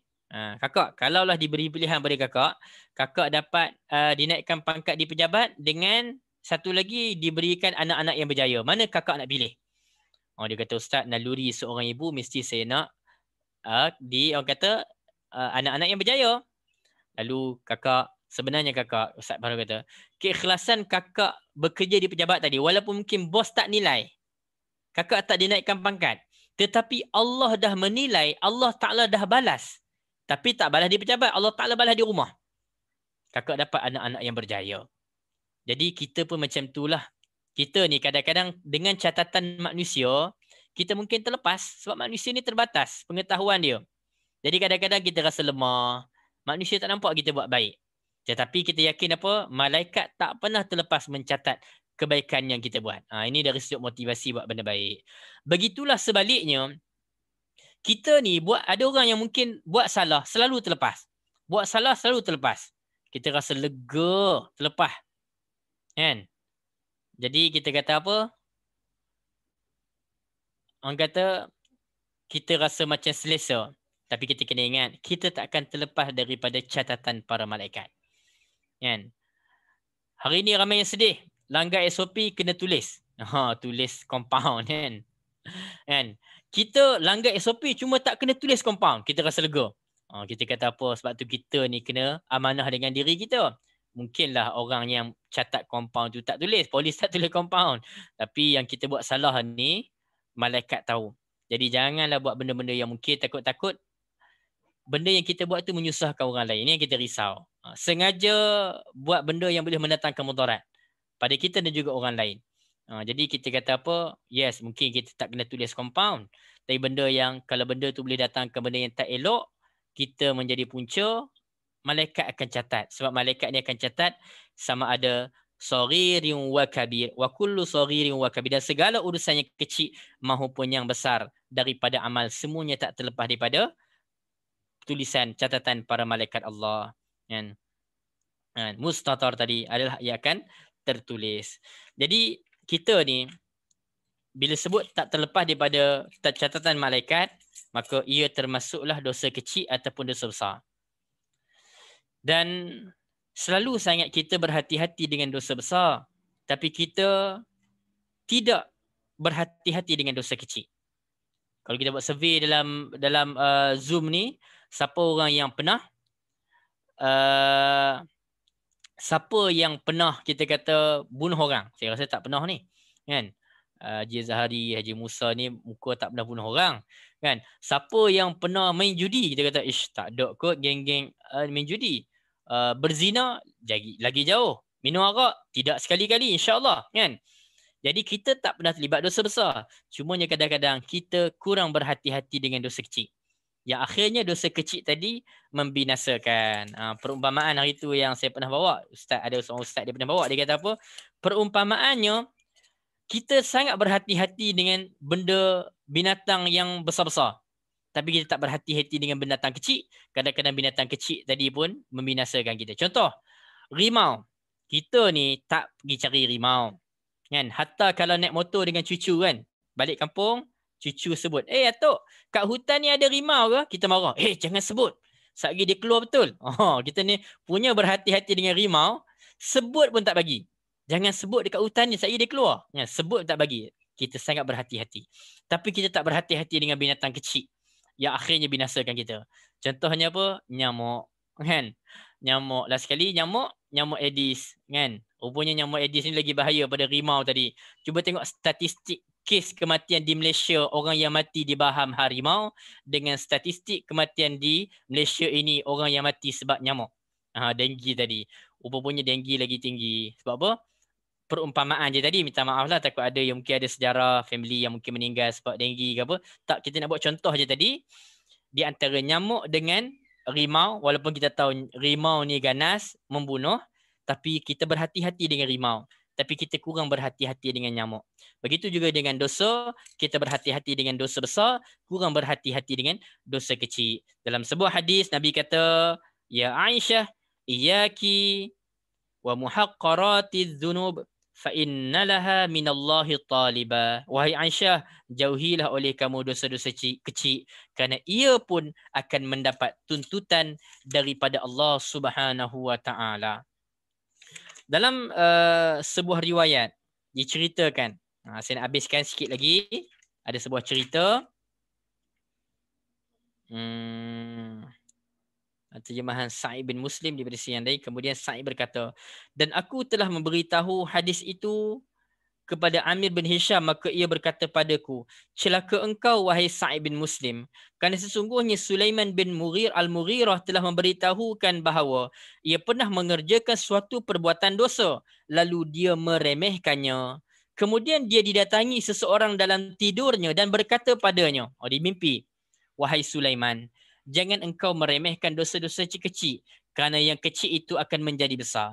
Dan sesungguhnya yang kecil itu meskipun telah lebih dulu perjanjiannya, maka di sisi Allah dia tertulis secara terperinci. Karenanya jauhilah hawa nafsumu dari kebatilan. Janganlah kamu susah dikendalikan dan berusahalah sekuat tenaga. Sungguhnya orang yang cinta, jika mencintai Tuhannya, maka hati dan pemikirannya terasa terbang. Kerana mohonlah petunjuk kepada Tuhanmu dengan niat dan cukuplah Tuhanmu menjadi pemberi petunjuk dan pemberi pertolongan. Okey, puannya dalam peringatan yang dalam mimpi tadi, dia diperingatkan apa?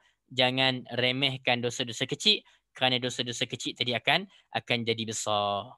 Dan kemudiannya Allah Ta'ala tutup surah Al-Qamar ini, innal muttaqina fi jannatin wa nahar fi maq'adi sidq. Kan? Allah Ta'ala berfirman tadi, innal muttaqina fi jannatin wa nahar fi maq'adi sidq 'inda malikin muqtadir. Allah Ta'ala berfirman, sesungguhnya orang yang bertakwa berada di taman-taman dan sungai-sungai di tempat yang disenangi di sisi Tuhan yang Maha Kuasa. Jadi penutupnya di sini, kalau tadi disebut tentang bala bencana tadi, kaum yang ingkar kan, Allah Ta'ala turunkan azab di dunia lagi dan di akhirat pun mereka takkan terlepas. Penutup surah Al-Qamar ini Allah Ta'ala sebut sebaliknya, bagi orang yang beriman maka mereka akan mendapat balasan yang lain yang baik, insya-Allah. Jadi moga-moga Allah Ta'ala pilih kita termasuk dalam mereka yang layak mendapat kebaikan seperti disebut di penghujung surah Al-Qamar ini. Insya-Allah, Ibu ayah sekalian, kita berhenti dulu takat ini dan kita akan sambung surah yang baru dalam pertemuan akan datang, surah An-Najm, bintang. Apa ceritanya? InsyaAllah kita akan sambung dalam pertemuan akan datang. Wallahu a'lam. Ma asabaka min hasanatin fa min Allah, wa ma asabaka min sayyi'atin fa min nafsi. Yang baik pada Allah, yang buruk, yang lemah, yang kurang, kelemahan diri saya sendiri. Hakikatnya kedudukannya daripada Allah Subhanahu wa taala, disandarkan ke atas insan yang dhaif, dari yang katanya disandarkan ke atas insan yang dhaif lagi hina ini. Jadi insya-Allah kita berdoa, a'udzubillahi minasyaitonir rajim. Bismillahirrahmanirrahim. Alhamdulillahirabbil alamin. Wassalatu wassalamu ala asyrafil anbiya'i wal mursalin wa ala alihi washabihi ajmain. Allahumma ighfir lana dzunubana wal walidina warhamhum kama rabbawna shiqara. Allahumma faqihna fid din wa 'allimna ta'wil waj'alna minal ulama'i shalihin. Allahumma inna na'udzubika minal baras wal junun wal juzam min sayyi'il asqam. Rabbana atina fid dunya hasanah wa fil akhirati hasanatan wa qina adzabannar. Walhamdulillahirabbil alamin. Jadi terima kasih semua, termasuklah yang tolong catat nota-nota kat tepi kita ni dan beri respon. Moga-moga Allah Ta'ala beri kebaikan pada kita bersama. Allah Alam, kita tangguh dulu dengan tasbih kafarah dan suratul Asr. Subhanakallah wa bihamdika.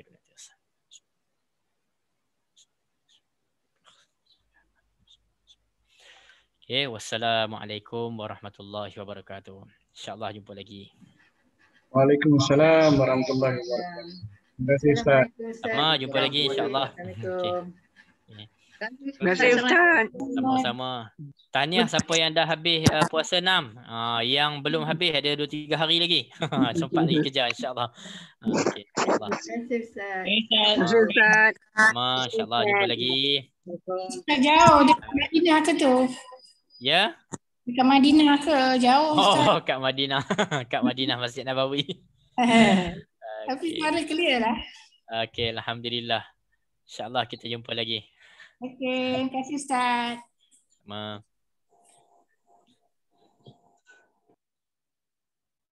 Okey, okey.